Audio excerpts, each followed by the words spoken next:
El Boeing 787 Dreamliner nunca había tenido un accidente fatal.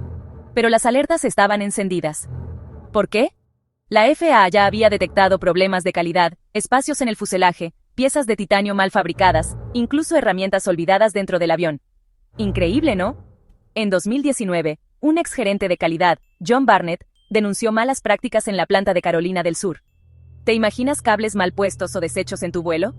Varias entregas del Dreamliner estuvieron suspendidas más de un año. Todo por dudas sobre su seguridad. Y hoy, el accidente en Londres con 242 personas a bordo, pone todo en duda otra vez.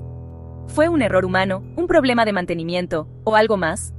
En aviación la tecnología avanza, pero la confianza se gana día a día.